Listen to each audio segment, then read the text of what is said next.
That's it. That's it. No, No Adderall. No, I would tell everyone, like, for 30 days, like, you need to just like make fun of yourself, laugh at yourself, like not take everything so seriously. Yep. A big thing that I do is I joke on myself, and some people are really against self-deprecating humor. Yeah. Like, they're like, if you're doing that means you're actually insecure and you're doing this because of this. I'm like, no. Like, I truly am showing people, like, it doesn't matter. Like, whatever you think that is like wrong with you, a flaw about yourself, like, just make fun of yourself, like poke fun of yourself. Don't take yourself so seriously. Yeah. I think a lot of people get caught up in like trying to inspire, motivate, like all these people so much that they're like, almost like they're kind of like in this cloud, and I'm like, come back down to earth, and we're all just people out here trying to make it, and I think most people don't know what the hell they're doing, and we're trying to learning as long as we go. So don't think you know everything. Don't think you kind of like have everything figured out, and it's okay to have flaws. It's okay to have things that maybe are maybe crutches in the world you're trying to go into. I mean, I'm like a prime example. Like, if you were to look at me and be like, yeah, this guy's like really big in like the fitness scene, like a really big name, be like, this guy, like, there's no fucking way. Like his physique, he's looked the same for like his entire time, and I'm just like, and I joke about that. I'm just like, because it ain't that serious. Like, I don't let other people's like opinions get to me to the point where I'm like, guess I got to do what they say. You know? Yeah. Of course. There it is, man. Thank you for coming through. Congratulations on everything.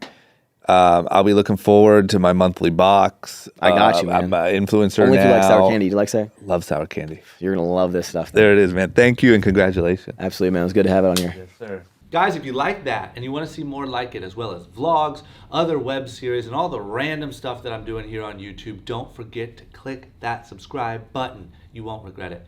I promise.